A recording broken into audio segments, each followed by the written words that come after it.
అందరికీ నమస్తే అండి.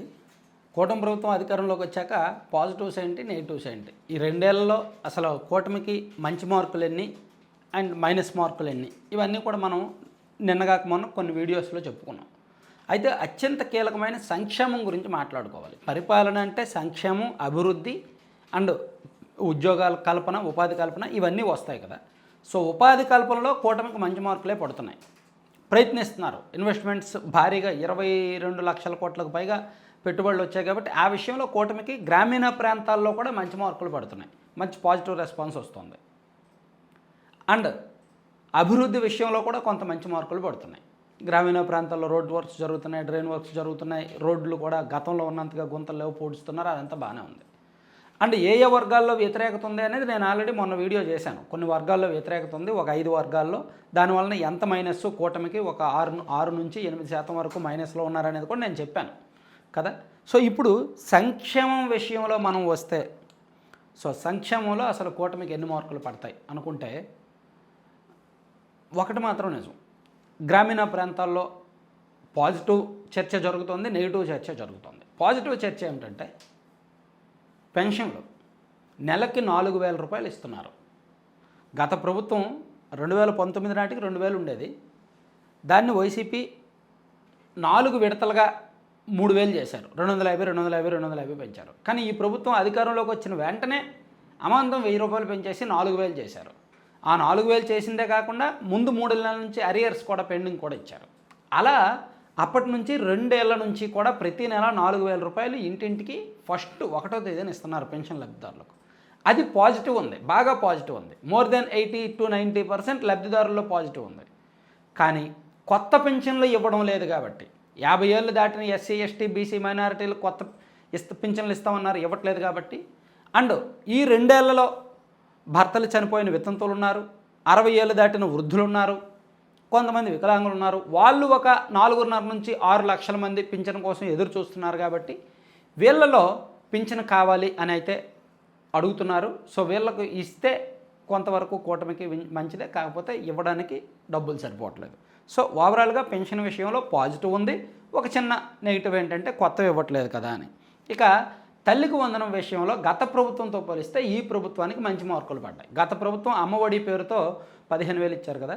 సో 15,000కి కట్ చేసినట్టున్నారు, ఒక 1,000, 2,000 కట్ చేశారు అడపదడప. సో ఈ ప్రభుత్వం తల్లికి వందనం పేరుతో ఇస్తున్నారు, స్కీమ్ అమలు చేస్తున్నారు. గత ప్రభుత్వం 62 లక్షల మంది లబ్ధిదారులకు ఇస్తే ఈ ప్రభుత్వం అంతకు మించి ఒక 27 లక్షల మందికి ఎక్కువ మందికి ఇచ్చారు. అంటే గత ప్రభుత్వం ఒక ఇంట్లో ఇద్దరు పిల్లలున్నా, 3 పిల్లలున్నా ఒకరికే ఇచ్చారు. కానీ ఈ ప్రభుత్వం ఎంతమంది పిల్లలు ఉంటే అందరికీ ఇచ్చారు. అది ఒక పెద్ద అసెట్ అయింది కూటమికి, పెద్ద ప్లస్ అయిందనమాట. ఇంట్లో 4 పిల్లలు ఉంటే 4కి కలిపి 60,000 వచ్చింది. గత ప్రభుత్వం 4 ఉన్నా సరే ఒకరికి వచ్చేది. అలా గత ప్రభుత్వం అమ్మఒడితో పోలిస్తే ఈ తల్లికి వందనం సుమారుగా ఒక 27 లక్షల మందికి అదనంగా ఇచ్చారు కాబట్టి అది కొంతవరకు కూటమికి ప్లస్ అయింది. చాలా వరకు దాని మీద చర్చ జరుగుతుంది. అలాగే ఫ్రీ బస్ విషయంలో కొంత పాజిటివ్ ఉంది, నెగిటివ్ ఉంది. అది మహిళల్లో కొంత పాజిటివ్ ఉన్నప్పటికీ ఎక్కడో మిస్యూజ్ అవుతుందేమో ఆ స్కీము అనిపిస్తుంది, అనవసరంగా దుబారా ఖర్చేమో అనిపిస్తుంది. ఇక మత్స్యకారుల సేవలు అని చెప్పి మొన్న డబ్బులు రిలీజ్ చేశారు, అది ఓకే. అలాగే ఆటో వాళ్ళకి డబ్బులు రిలీజ్ చేశారు, అది ఓకే. అండ్ ఈ దీపం స్కీమ్ కింద ఉచిత గ్యాస్ ఇస్తున్నారు, అది ఓకే. అండ్ అన్నిటికంటే ఒక పెద్ద ఉపశమనం ఏంటంటే విద్యుత్ ఛార్జీలు పెంచాలి. కూటమి ప్రభుత్వం అధికారంలోకి వచ్చిన తర్వాత మొదట్లో అధికారంలోకి వచ్చిన ఒక 6 నెలల్లో ఒకసారి 2 సార్లు అనుకుంటా కరెంట్ ఛార్జీలు పెంచారు, ట్రూ అప్ ఛార్జీలు వేశారు.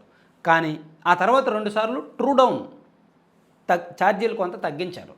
సో ఓవరాల్గా బ్యాలెన్స్ అయింది. కూటమి ప్రభుత్వం అధికారంలోకి వచ్చిన ఈ 2 నెలల్లో విద్యుత్ ఛార్జీలు పెద్దగా మార్పు లేదు.